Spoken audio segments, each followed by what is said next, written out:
Our next guest on the center ring, you know him. He's been on the show multiple times before. Former pro, now owner. He owns Team Envy, the Dallas Fuel, Dallas Empire, Dallas Future Valorant team, maybe. We'll talk about it with him now. We have Mike Rufail. How are you doing, buddy? I'm well, man. Yeah, we'll probably get into that game. We'll take a look at it for sure. We've been eyeballing it like everybody else. Yeah, we've heard about it. Valorant. Yeah. What was the game you said? Yeah, we'll look at that game, see if it's good. So might be trash. It's been a while. I'm just kidding. I think it's gonna be fantastic. But please don't take away my beta access. I'm just kidding. Please. It's been a while since we've had you on the show. So thank you for joining us now, especially with everything going on just in esports and in general the world. I'll give you a pass. For right now, you will have the TCR exception here to talk about how this affects you and Envy personally. Because obviously with the coronavirus going on, obviously terrible. People are losing jobs. People are losing loved ones. It's an awful situation for everyone. But now to just focus in on the esports side of it, now that we got that out of the way, for you, it's like you have like 3 teams in every category when it comes to Counter-Strike, the Overwatch League, and Call of Duty League. How much of a headache is it for you to try to rework everything? It's been rough. But, the one great thing that we are afforded to as an industry versus a lot of others is that we actually have a lot of upside ahead of us. If we can figure it all out quickly and, start being able to hold competition and broadcast that. And, maybe some of the TV networks continue to be starved for sports content. And so we can fill a lot of that gap maybe as we figure out how to produce, higher quality linear broadcasts for esports and in the near future. But yeah, I mean, it's been terrible. I mean, there's a huge economic ripple, an effect that's, going throughout the world right now. And, esports teams definitely are not vulnerable to that. We had, just because we can create a product online doesn't mean we were already prepared to do that. We were focused on a different product for the past kind of few years. So we have to kind of completely go back the other way and figure it out before we can really say whether or not we still have a good business, so definitely trying times right now. Are you a little surprised at how long it's maybe taken? Just in general, like Call of Duty has been off for quite some time now, right? They haven't moved online just yet. Overwatch League has had its challenges because of worldwide effect, right? Teams moving back home and things of that sort. But we haven't seen any of these come back online truly yet. Like, it's been a month since you guys have almost played, and Call of Duty might even be longer now. And then your Overwatch team hasn't played since your homestand. Are you a little surprised how long it's taken maybe for these leagues to get things running online to fill that void that you're talking about there? No, I mean, it's there has to be a little bit of coordination behind the scenes to get it done. I mean, it's been tough because we've been in a situation where where exactly are we headed, right? Like nobody knew exactly where we would be. Are we going to be in full on lockdown?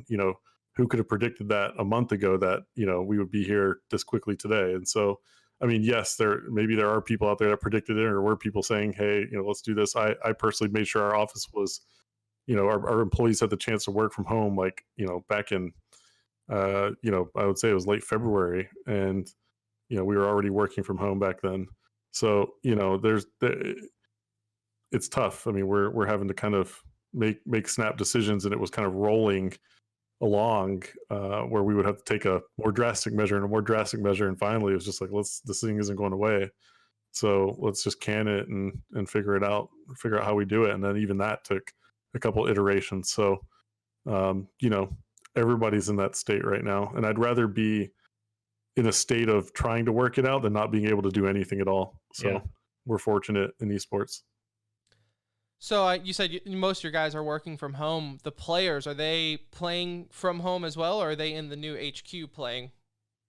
No, home. We tried to set we're still working through setting up every player at home, but basically they're all able to get into the servers and play, So that's great and fantastic. Our team, hats off to my team operations team for make sure that every player apartment had something, or player's home here in Dallas had something equipped, so that our players could actually play their matches from home. And most of our players have good fiber internet connections in uptown Dallas, and good PCs now, and hopefully we can kind of build on that as we continue to stay at home and quarantine. What is the HQ completely done at this point, or was it in the finishing stages here before everything Yeah, went on lockdown? we were headed right for the finishing stages. Yeah. How's it turning out? We haven't had a chance to come. We'll have to sneak in one of these days to come check it out. But is it pretty sweet? Yeah, it's probably going to be a little while, but yeah, I mean, when the first day we can, you guys are welcome to come by and check it out. But What's the favorite part of the new HQ? Yeah, I mean, the day before we had to, we kind of had a mandatory, no, you're not in office anymore. We had like our video wall installed, and it's in there, and so I'm excited about that.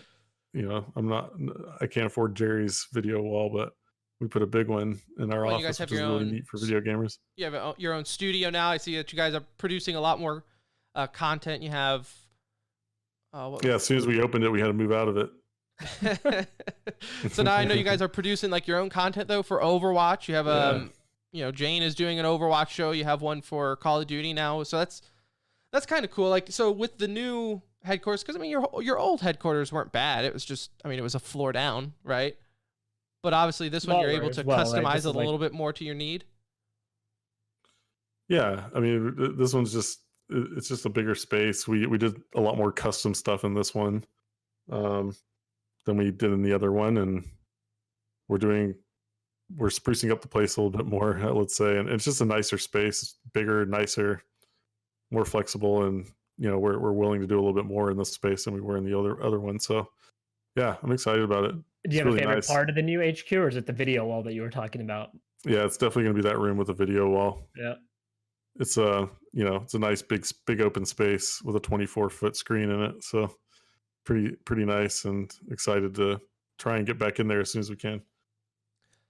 So to switch over more to try and change gears and get over to the teams here, I want to talk a little bit about the Fuel to Start, because I feel like this season for the Overwatch League, just in general, with everything going on, has just been crazy.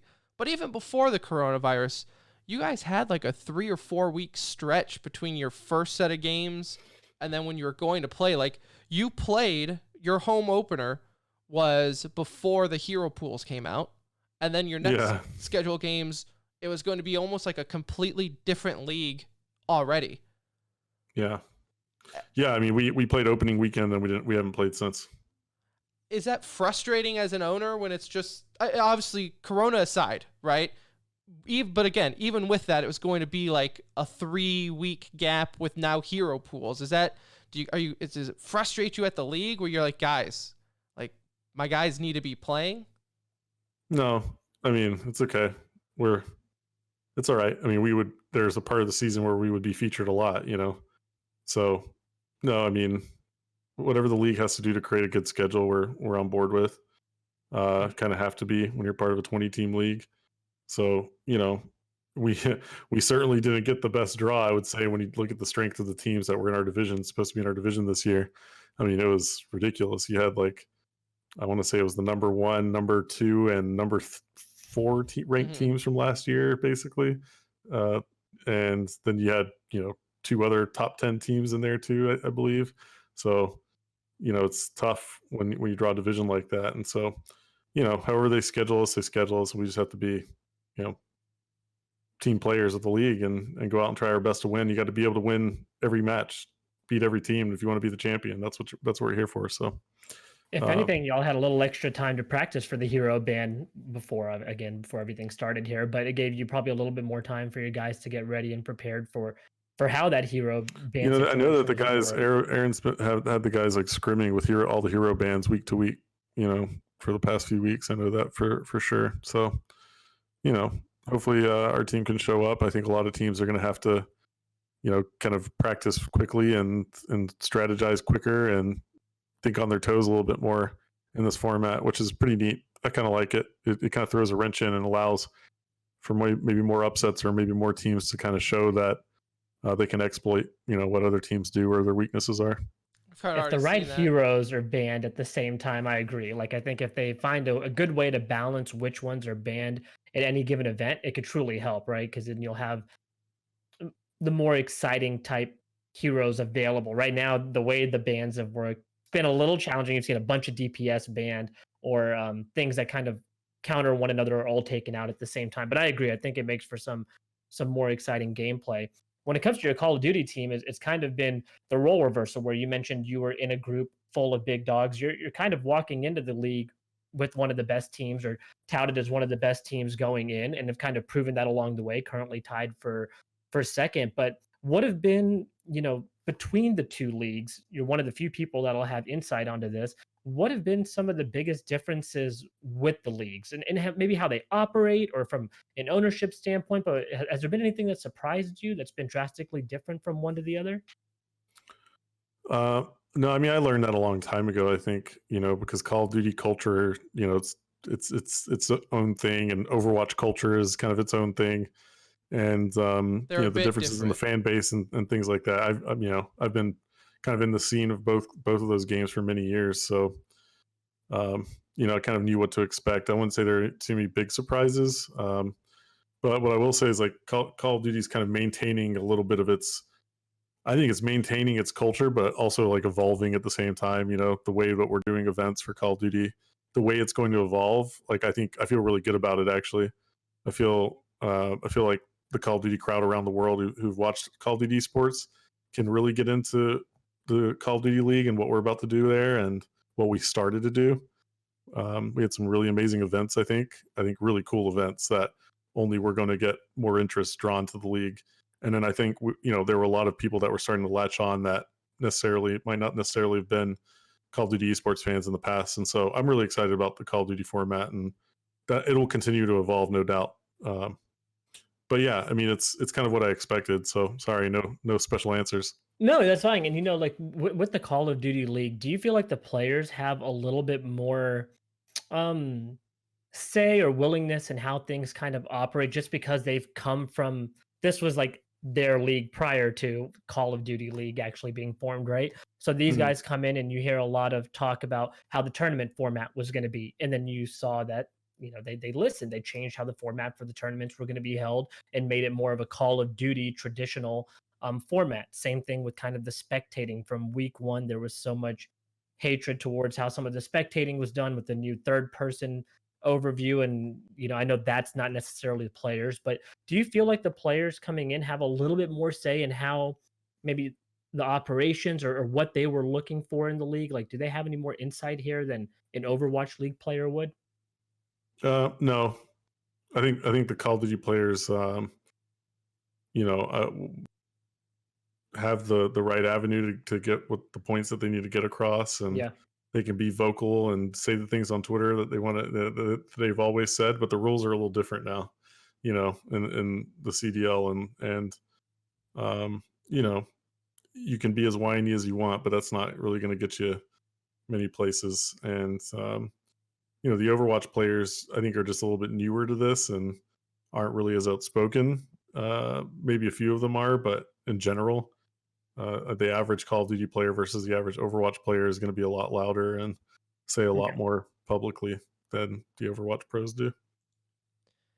And then looking at your Counter Strike, it's been a good amount of time since you've made your way back into the CS scene and everything. How do you think this newest NV roster is doing?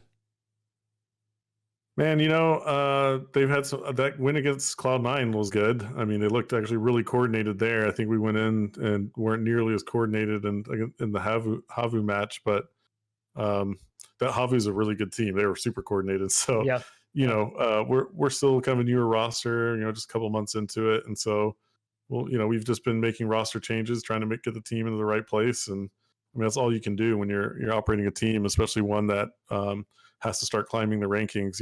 I mean we're starting from scratch, and so um, we haven't found much success with some of the rosters that we've put together, but this one this is definitely the most bullish I've been on one of our CS rosters since we've transitioned to NA.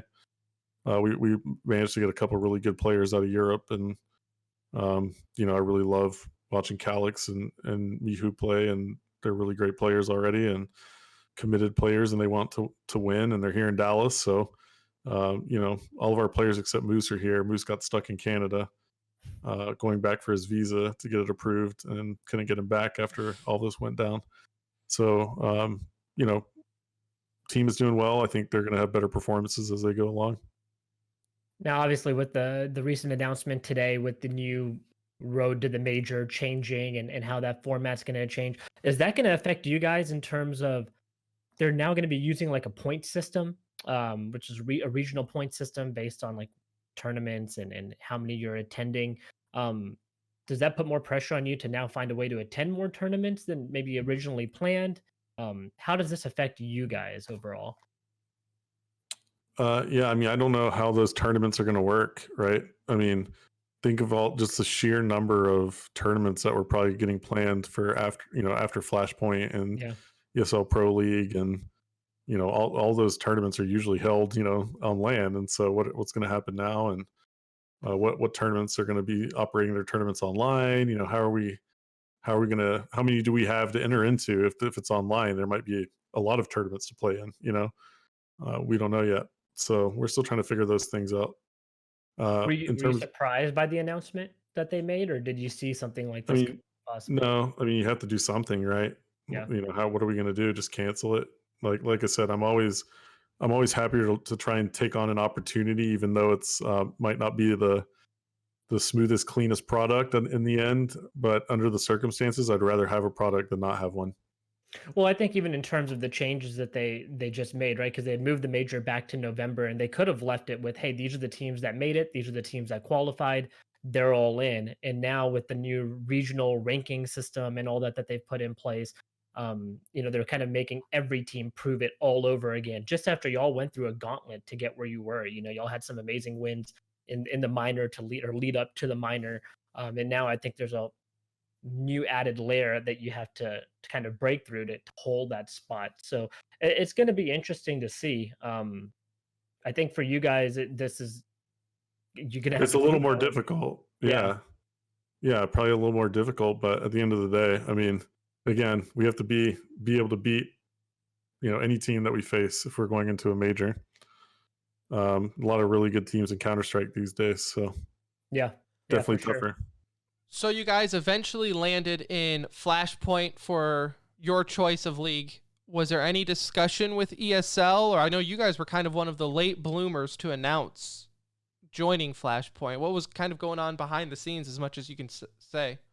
I won't get too much into it. I mean, we really just did our diligence, and we loved working with ESL. No hard feelings there. I think from their side, even as our team was struggling, maybe the teams that they were putting in their league, I don't know if we were necessarily the best fit for them either. But at the end of the day, we ended up going with Flashpoint. We feel really good about what we can do in the future with Flashpoint. It's kind of tough that the coronavirus threw the wrench into all the plans, because I think it just would be really cool if we could have a stable land product with that league. And I think we were showing really good promise as the first ever team-owned league in esports, which is so cool to say that we were going to put something out that was solid and it'll just get better and better and better. I mean, that's what I kind of keep preaching to everybody, is that as these leagues continue to evolve and grow, they can only get better, you would hope.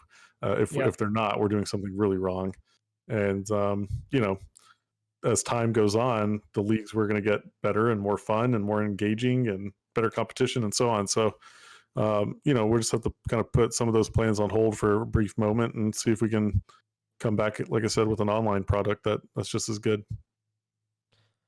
And so we kind of teased it at the start of the interview, but with Valorant right around the corner, of course, you can get into the beta starting tomorrow if you watch streams, however they're doing that.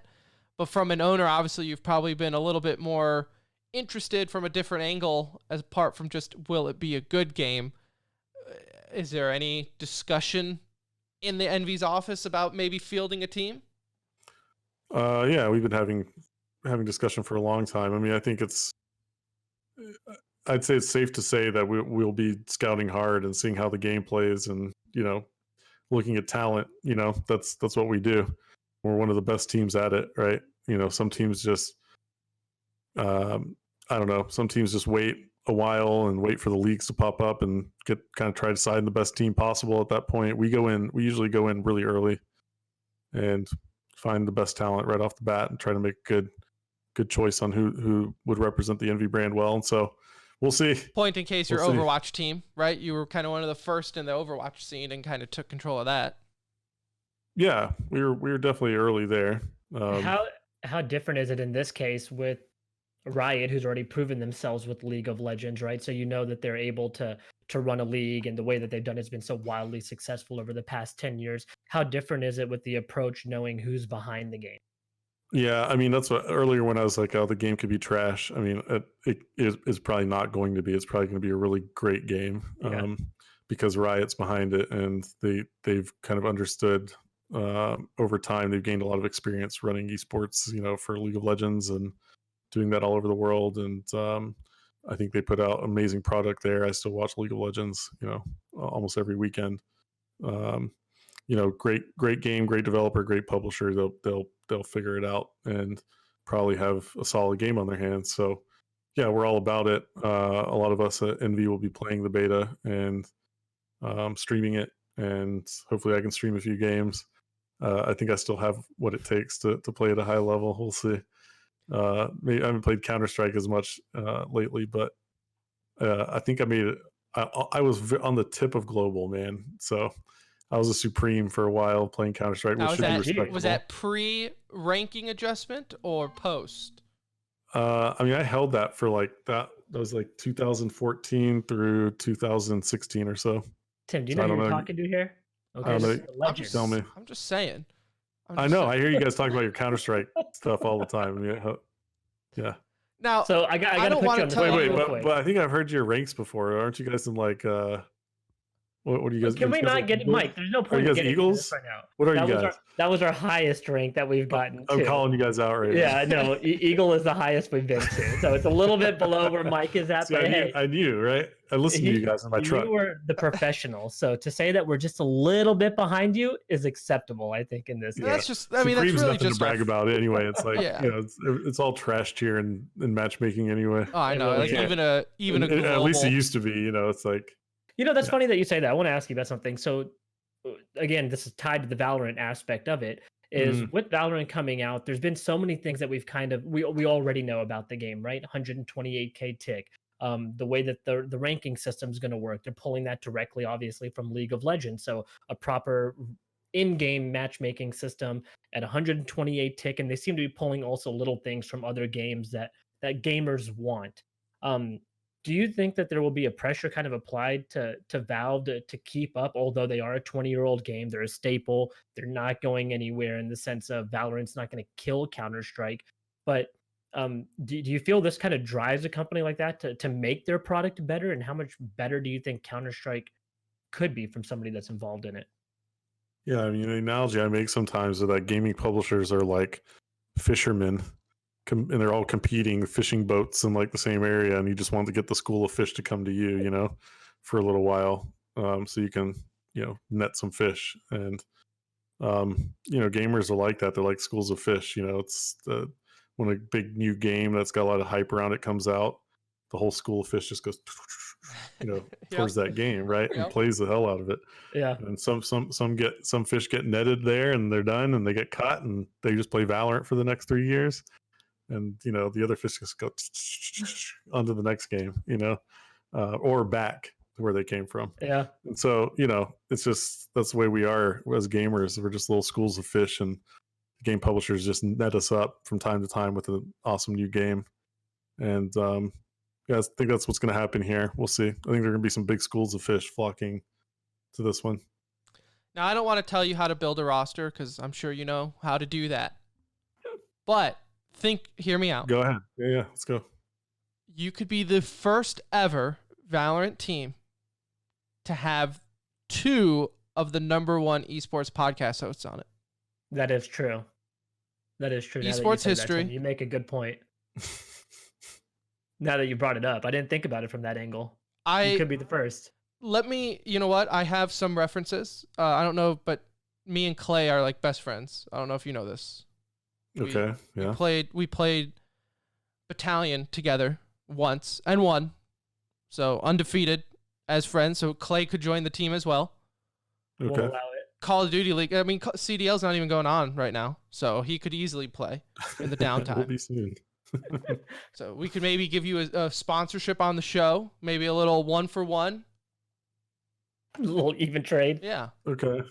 Are we getting right into the contract terms now? We have hoodies coming out. I can give you a hoodie.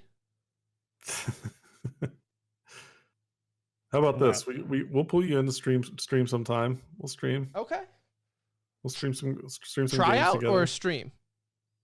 Let's call it a tryout. We'll try We'll call out. it a tryout. We'll call it a tryout. That will be We can streamed. do a tryout. too. Okay. Okay. All right. All That's right. fine. I love it. As long as we, I love we're officially trying out for Envy's Valorant roster. Okay, I'm gonna put you on the spot now, real quick. With Sure. your There's three no harm in teams- that. There's no harm in that. I have a couple hours to officially try you out. We all got a little bit of free time right now. Yeah. Um, Don't get your hopes up though. with the three teams here in Dallas, between Empire, obviously Call of Duty, and your Counter-Strike team, if they all went 5v5 against each other in Valorant, which team wins today? With the game not even being out and you just watching 10 minutes of trailers, Call of Duty, Counter-Strike, and Overwatch. yeah, which team takes it? And And you know what? Overwatch can use this. Geez, man. From what I've seen of the game, Counter-Strike. Counter-Strike? Yeah. Why is that? Because I think the aiming is like Counter-Strike. Looks like it to me. Yeah. The aiming is like Counter-Strike, and Counter-Strike aimers. The guys that we have. I would say like just the new players we have in general, like Moose, Mihu, and Calix are like big. I don't know, just big aim upgrades. I think on our team, they're just better aimers than we've had recently. I think, and so yeah, I just think that they'd be poised to take that victory. My thing is, It I want depends to know. though. You can't play Valorant on a controller, right? I've heard No, that at you least I can. heard there's no aim assist. Yeah, no tied aim to assist. the Yeah, controller, there you go. There's no you aim can assist. use it, but there's no aim assist. Oh yeah, I mean, forget about it. So Yeah. take COD out of the mix altogether. But those, Yeah, they're done. I've seen Clayster. Oh, play Krim some can Counter-Strike. play. Krim can play. He was like a global elite Counter Strike. He used to play some pugs with some of the pros and stuff. I don't know. Yeah, I think the Call of Duty team would actually take last in that. Oh geez. Here we go. Uh-oh. Let Because me I think ask, so- Shotzi and Illy would hold back the other three. Let me ask too then. So on the topic of this, and we can kind of bring it back to your org here, is that players like Taimu for now the contenders team Envy, could you see someone like that making a transition, like a very DPS heavy player, like he was a DPS god when DPS was relevant in Overwatch League? Yeah. Could you see someone like that making that transition over? Yeah, of course. I would say like almost expect it. Yeah. Okay, so far we figured out. If you read Taimu's tweets lately, you'll understand. All right, He's so- pretty stoked, man. Yeah. If I figured it out, so the roster so far for Envy is me and Anuj, Clayster in the CDL downtime. Well, he'll sub. He can be the 6th man. Okay. And Taimu. So Need That'd one be more. solid. you can maybe join Mike if you can want. Step in. That'd be solid as long as you pass your tryout. As captain of the team, Mike, if you want on, I'll let you try out. Dude, you don't want me on a team anymore. My skills aren't that good. So- I'm not really a team player too. I'm like an old man rager, Oh, Oh, so you'd fit in perfect. I was gonna say. This is- Yeah. This the is exactly kids call me a boomer now Yep. when I I- talk. So what? Like I used to sound younger, I guess. I don't know. Because I Anuj just is- sound old now. Anuj is about to join us here in June to be gamer dads, and we always joke about it. Where I'm like telling Anuj, like, get in the gaming now because you think like, oh, the kid sleeps a lot, right? Babies sleep a lot. I can play. That's not how it works. It's Yeah, no. No. No. My wife is awesome though. My wife is good. She'll let me take my time for work. So Will work. yeah. oh, I mean, like, I have to play this game. War- gotta try it out. Babe, I Gotta have to try it play out. this game. Warzone is your our game. meeting room. That's our Yeah. That's our meeting room. How you my, liking? my wife super supportive. I think she's actually watching right now. Hi, Hannah.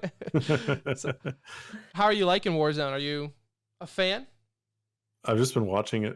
You Really? haven't played yet. I haven't played. It Dude, is I'm pretty busy. badass. I'm You not are. messing It's a lot of around. fun. I'm not kidding you guys. I've been on my phone is glued to my head these days. I really don't have time. You are a boomer, Mike. But I know. Jeez. But I'm slowly building my stream setup and in the rig in here and like kind of slowly manifesting my gaming, hours, and eventually I'm just gonna sit in this room all day and game. So There you I go. love it. We this is look gonna be forward the to setup it. right here where I'm at right here. That's the goal is just to get the kid old enough to where they can start playing with you, right? And then it's just like, hey, we're hanging out. Yeah, I'm looking forward to that. Father, Well, my girl's like a little princess, man. She's such a little princess. She's already just like this little, So I don't know if I can just like have her be a gamer. It's like I think it's just I don't. It's she's definitely enjoying screen time. I think every baby is just attracted to a screen Yeah. naturally. Yeah. So she's enjoying screen time. We try to limit it for her, and but she gets sucked in really easily. So I think she'll naturally get sucked into being a gamer. She really reminds me of myself already. Like just always wanting to look at the screen, just be into it. So we'll see. there's a lot of baby bum in my household. Mm, Are you familiar with that one? Yeah. Yep. Lot of baby bum going on. Anuj, you'll find Yeah. out soon enough. We Little will baby soon. bum. Yep. Just a few months from now. So A lot. Yeah, we do the baby sign language with our little princess. So See, Chef's she's, not like, old really- enough yet. So yeah. Well, just start him. Start him early. yeah. He's almost 7 months. Just start Yep. him, dude. Just lay him up in front of an iPad. let just go. let him watch the sign language go down, and then you have to do your sign language too and reinforce it, and before you know it, he'll be signing things to you. There you go. All right. Well, Mike, before we let you go, I can't believe we've never had this happen before, but we don't have a liner from you. Oh, Like we were looking yeah, for let's do liners. this. So Let's we do need this. we need a liner. yeah. Go ahead. Tell me what to say. Was it this is Hastr0, and you're listening to the center ring? Yeah. Hastr0 owner of Team Envy. That's a crucial part of this. And you're Okay. listening to the center ring. Okay, you got it. Tell me when. Go. You can add the #1 esports podcast at the end if you'd like. Okay. This is Hastr0, and you're listening to the center ring. Oh wait, I messed that up so bad. All right, here we go It's okay. again. You go again. I got to get right up on the mic. We're gonna make this classic. This is Hastr0, the owner of Team Envy, and you are listening to the center ring. Ooh. Excellent. Love it. Love it. That is perfect. How do we not have a lighter from you? I don't know, That's we just- interesting. We always Oh, looked and we were like, we don't have Now one. you guys do. We don't have one. So that's perfect. Excellent. We'll put that in with the collection. All right. Anything we should know about coming up? No. I mean, I We know feel it like all. that's kind of everyone's situation is No. Yeah, No. we're all in limbo. I'll let you know when I can leave the house. Overwatch League and Call of Duty League we'll have some online games here soon. You guys play this week I- in Overwatch. We do. Playing We have both. 2 matches against the LA teams this weekend. We play against the Washington Justice, the DC Justice next weekend. So there are 3 matches in 2 weekends for our Overwatch League team, the Dallas Fuel. Call of Duty will ramp up here soon. I can't give you guys details on schedule just yet, but we'll be playing games. And Counter-Strike team is still in Flashpoint. We'll play in the Play I think Cloud the 9 lower 2 bra- days. In 2 lower days. bracket finals against Cloud9 in a rematch. Yep. Take him again. Forward. Take him Yeah, again. well, hopefully we can do that. Outside of that, we'll be playing a little bit of Valorant, and we'll have a lot of Envy streams up. Actually, we'll have a lot of streams. A lot of our streamers playing Valorant. Are any and- of them partnered with Valorant to where if people watch their stream I that you don't- want to promote, that you I don't think watch? anybody in our organization got that Okay. privilege. I'm not sure. I don't. Not that I've heard of, but maybe they'll ping us and say we've activated that in your streams or something. I don't know, but I think they have like a whole influencer program that got that done. Yeah. All right. Awesome, man. Well, cool. Well, Okay. we'll Thank you so talk to you. much. We'll, when everything opens up, we'll say hi at the HQ. We'll do our we'll check off the boxes for our Valorant tryout, even though we know the answer. So, could just get the contract ready. But formalities, I understand. We got to do the tryout. Got to be fair. Yep, we have to. Got to be fair to everyone else. So we have to make sure your skills are holding up in moments of pressure. Let's not worry about that. I will show you the clip when I played with Clay. The pressure was on. It was a 2v1, 3v1, and I clutched. Hey man, lots of people can present clips, okay? But only special people can do it in the moment. Damn, Tim. Yeah, well, see, you say clips, plural. I have the uniqueness of one. I just have one clip that I show everyone, and I say that's all you need. We will do this, though. We will do this. Love it. Excellent. Love it. Thank you again, Mike. Tweet at me when you get your beta codes, and we'll go at it. Yeah, we'll play some for sure. We'll play some. I think it officially starts on the 7th. So that's right. All right, cool. All right, well, Mike, thank you again for joining. It was always a blast. We'll have you on again sometime soon. And all right, thank you guys. Have a good one. I'm gonna peace out. See you. Right. Oh wait, by the way, here's one more thing. I do want to mention this. When this is all blown over and we can go back to being normal, you guys should come record the podcast out of our HQ from time to time. We'll let you guys do that. Love to do that, man. Love to do that. That would be awesome for sure. We'll be out there. The next time I'm on, we'll do it out of our office, and you guys will have a nice little place to do a podcast out of. Yeah. I want you guys in the bright lights. in the I love digs. it. Yeah. Come do it. Sure. Be our guest. Okay.